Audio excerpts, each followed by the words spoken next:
बिस्मिल्लाहिर्रहमानिर्रहीम। दुनिया में 3 तरह के बिज़नेस होते हैं। Number 1 manufacturing business, number 2 trading business और नंबर 3 सर्विसेज का बिज़नेस। और सबसे ज़्यादा प्रॉफिटेबल बिज़नेस जो होता है वो सर्विसेज का बिज़नेस होता है।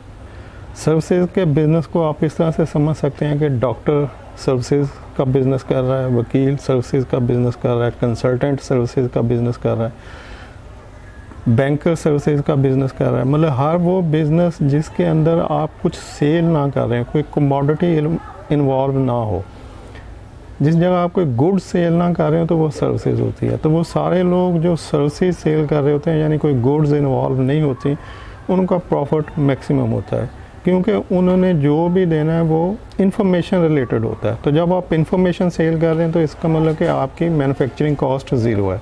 इसलिए सर्विसेज का बिज़नेस पूरी दुनिया में सबसे ज़्यादा प्रॉफिटेबल बिज़नेस है। उसके बाद फिर मैन्युफैक्चरिंग बिज़नेस है। मैन्युफैक्चरिंग बिज़नेस में आपको प्लांट और मशीनरी चाहिए, बिल्डिंग चाहिए, रॉ मटेरियल चाहिए, मतलब बहुत सारा सेटअप चाहिए, बहुत सारी इन्वेस्टमेंट चाहिए। तो ये एक बड़ा बिज़नेस है, इसके लिए आपको एक बड़ी इन्वेस्टमेंट की ज़रूरत होती है, लेकिन ये भी प्रॉफिटेबल होता है। लेकिन इन्वेस्टमेंट वाइज वही लोग कर सकते हैं जिनके पास उस लेवल की इन्वेस्टमेंट हो। और तीसरे नंबर पर है ट्रेडिंग का बिज़नेस। ट्रेडिंग बिज़नेस आप 10 रुपये से भी कर सकते हैं, 100 से भी कर सकते हैं और 1 करोड़ से भी। मतलब इसके लिए कोई लिमिट नहीं है, आपके पास जितनी इन्वेस्टमेंट है आप उसके हिसाब से बिज़नेस को कंटिन्यू कर सकते हैं।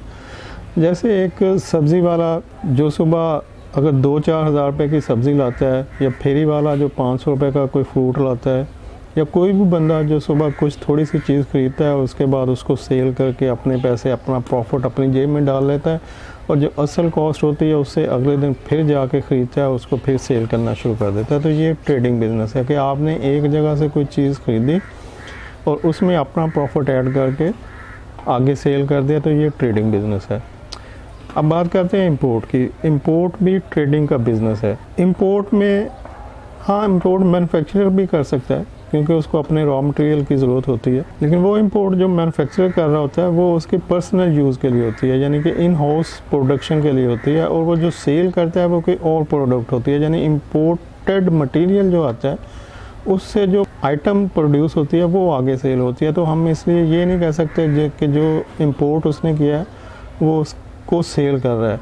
तो इंपोर्ट को जो सेल कर रहा होता है वो ट्रेडर होता है, कि उसने जो चीज़ इंपोर्ट किया, यानी एज इट इज़ जिस हालत में उसने उसको इंपोर्ट किया, उसने उसमें अपना प्रॉफिट ऐड किया और उसको आगे सेल कर दिया। तो ये ट्रेडिंग बिज़नेस है। और ट्रेडिंग बिज़नेस आप किसी भी इन्वेस्टमेंट से शुरू कर सकते हैं और ये बहुत ही प्रॉफिटेबल है। जैसे कि पहले भी बताया था कि इसमें आपके डॉलर एक्सचेंज हमेशा बढ़ता रहता है, डॉलर का रेट, फिर आपकी ड्यूटीज़ और लोकल टैक्सेस बढ़ते रहते हैं। तो जितना स्टॉक आपका पड़ा होता है वो, जैसे कोई लोकल मार्केट में ड्यूटीज़ या डॉलर का रेट बढ़ता है तो वो सारा स्टॉक आपका मल्टीप्लाई हो जाता है उससे।